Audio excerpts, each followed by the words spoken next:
ಅಂದಾಜು ಸೆಪ್ಟೆಂಬರ್ ತಿಂಗಳ 3ನೇ ವಾರ ಅಡ್ಮಿಟ್ ಆಗಿದ್ದು ಮೊದಲನೇ ಸರಿ. ಆಮ್ಯಾಗ ಒಂದು ನಮ್ಮ ನವೀನ ಮಗ ಮುಂದೆ ಒಂದು 20 ದಿನಕ್ಕೆ ಮನೆಗೆ ಬಂದರು. ಆಮ್ಯಾಗ ಒಂದು 15 ದಿನ ಮನೆಯೊಳಗಿದ್ದರು. ಆಮ್ಯಾಗ ಮತ್ತೆ ದವಾಖಾನೆಗೆ ಅಡ್ಮಿಟ್ ಆದರು, ವಾಂತಿ ಭೇದಿ ಅಂತ. ಆಮ್ಯಾಗ ಒಂದು 8 ದಿನಕ್ಕೆ ಮತ್ತೆ ಹೊಳ್ಳಿ ಮನೆಗೆ ಬಂದರು. ಆಮ್ಯಾಗ 2 ದಿನ 3 ದಿನ ಅಷ್ಟೇ ಮನೆಯೊಳಗೆ ಇರ್ತಿದ್ರು. ಆಮ್ಯಾಗ ಅವರಿಗೆ ವಾಂತಿ ಭೇದಿ ಆಗಿ ಮತ್ತೆ ದವಾಖಾನೆಗೆ ಹೋಗಿ ಅಲ್ಲಿ ಒಂದು 8 ದಿನ ಇದ್ದು ಮತ್ತೆ ಮನೆಗೆ ಬರ್ತಿದ್ರು. ಮನೆಗೆ ಬರೋಣ 1 ದಿನ 2 ದಿನ ಮನೆಯೊಳಗೆ ಇರಬೇಕಾದ್ರೆ ರಗಡಾಕಿತ್ತು, ಮತ್ತೆ ಹಾಸ್ಪಿಟ್ಲಿಗೆ ಹೋಗ್ತಿದ್ರು. ಈಗ 7 ಸರಿ ಹಾಸ್ಪಿಟ್ಲಿಗೆ ಹೋದರು.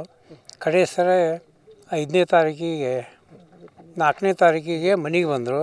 5ನೇ ತಾರೀಕಿಗೆ ಮುಂಜಾನೆ ಚಾಲು 10 ಗಂಟೆ 11 ಗಂಟೆಗೆ ಅಜ್ಮಾಸು. ಆಮ್ಯಾಗ ಒಂದು 12 ಗಂಟೆ ತನಕ ಮನೆಯೊಳಗೆ ಇದ್ದೆವು. ಅವ್ರದ್ದು ಹಾಸ್ಪಿಟ್ಲ್ದವರು ಒಬ್ಬ ನರ್ಸನ್ನು ಕಳಿಸ್ಕೊಟ್ಟಿದ್ರು ಮನೆಯೊಳಗೆ. ನಾವು ದವಾಖಾನೆಗೆ ಕೊಡೋದು ಇದೇ ಔಷಧ, ನೀವು ಇಲ್ಲಿ ಮನೆಯೊಳಗೆ ಕೊಡೋದು ಅದೇ ಔಷಧ ಅಂತ ಹೇಳಿದರು. ಆಮ್ಯಾಗ ಮನೆಯೊಳಗೆ ಅದು ಕಂಟ್ರೋಲ್ ಆಗಲಿಲ್ಲ. ಹೊಳ್ಳಿ ಅವ್ರ ಡಾಕ್ಟ್ರಿಗೆ ಅವ್ರು ಬಂದವರು ಫೋನ್ ಮಾಡಿದರು, ದವಾಖಾನೆಗೆ ಕರ್ಕೊಂಬರ್ರಿ ಅಂದರು. 12:30 ಸುಮಾರು ದವಾಖಾನೆಗೆ ಹೋದೆವು. ದವಾಖಾನೆಗೆ ಹೋಗೋದ್ರೊಳಗನ ಸ್ವಲ್ಪ ಅವ್ರಿಗೆ ಜಾಸ್ತಿ ಆಗಿಬಿಟ್ಟಿತ್ತು, ಭಾಳ ಮಾತು ಗಪ್ಪಾಗಿದ್ದು. ಮುಂದೆ ಅಲ್ಲಿ ಹೋಗಿ ಒಂದು 15 ಮಿನಿಟು ಬಹುತೇಕ ಜೀವಂತವಾಗಿರ್ಬೋದು ಅವರು ಅಷ್ಟೇ. ಅವ್ರು ಏನಂದರು ಹಾರ್ಟ್ ಅಟ್ಯಾಕ್ ಆಗಿದೆ ಅಂತ ಹೇಳಿದರು. ಇದು ಜನವರಿ 5ನೇ ತಾರೀಕಿಗೆ. ಮುಂದೆ ಆಮ್ಯಾಗ ಅಲ್ಲಿದ್ದ ಆಗಿಂದ ಮತ್ತು ನಾವೇನು ಎಲ್ಲ ಕಡೆ ನಮ್ಮ ಮಂದಿಗೆ ತಿಳಿಸಿದೆವು. ಮುಂದೆ ಅವರು ಪೋಸ್ಟ್ ಮಾರ್ಟಮು ಅವರು ಕೇಳಲಿಲ್ಲ, ನಮಗೂ ಅವಾಗ ಗುರ್ತಾಗಲಿಲ್ಲ ಅದು ಏನೋ. ಆಮ್ಯಾಗ ಮನೆಗೆ ಗುಳೆಗುಡಕ್ಕೆ ಕರ್ಕೊಂಬಂದೆವು. 6ನೇ ತಾರೀಕು ಇಲ್ಲೇ ಸಂಸ್ಕಾರ ಆಯಿತು.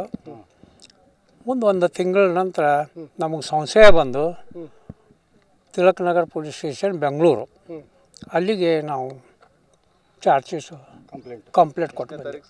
ಅದು ತಾರೀಕು 21 ಜನವರಿ ಅಲ್ರಿ, ಇದೇ ತಿಂಗಳ ಫೆಬ್ರವರಿ 21 ನಾವು ಕಂಪ್ಲೇಂಟ್ ದಾಖಲು ಮಾಡಿ ಬಂದೆವು.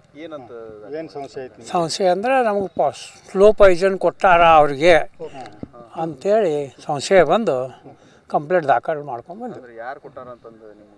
ಅವ್ರ ಹೆಸರು ಕೊಟ್ಟೇವ್ರಿ ನಾವು. ಅವ್ನ ಹೆಂಡತಿ ಮತ್ತು ಅವ್ರ ಜೋಡಿ ಒಬ್ಬರಿದ್ದರು ಗೆಳೆಯರು. ಅವ್ನ ಗೆಳೆಯನ ಅವ ಕೊಟ್ಟು ಬಂದರು. ಆಯ್ತು, ಕಂಪ್ಲೇಂಟ್ ಮಾಡಿ. ವಿರೂಪಾಕ್ಷಪ್ಪ ಹೆಗಡೆ. ಮೊದಲೇಗೆ ಸಂಶಯ ಬಂದಿಲ್ಲ ರೀ ನಮಗೆ. ಅದು ತಿಂಗಳ ನಂತರ ಸಂಶಯ ಬಂದಿದ್ದು. ಅದು ಪಬ್ಲಿಕ್ ಗೆಳೆಯರು ಅವರು ಇವರು ಹಂಗೆ ಹಿಂಗೆ ಯಾವುದೋ ಸಂಶಯ ಹೇಳಕತ್ತಾನ ನಮಗೆ ಬಿದ್ದು ನಾವು ಎಷ್ಟು ಹಚ್ಕೊಂಡಿದ್ದಿಲ್ಲ, ಆದರೂ ಸಂಶಯ ಬಂದು ಕೊಟ್ಟು ಬಂದ್ವಿ.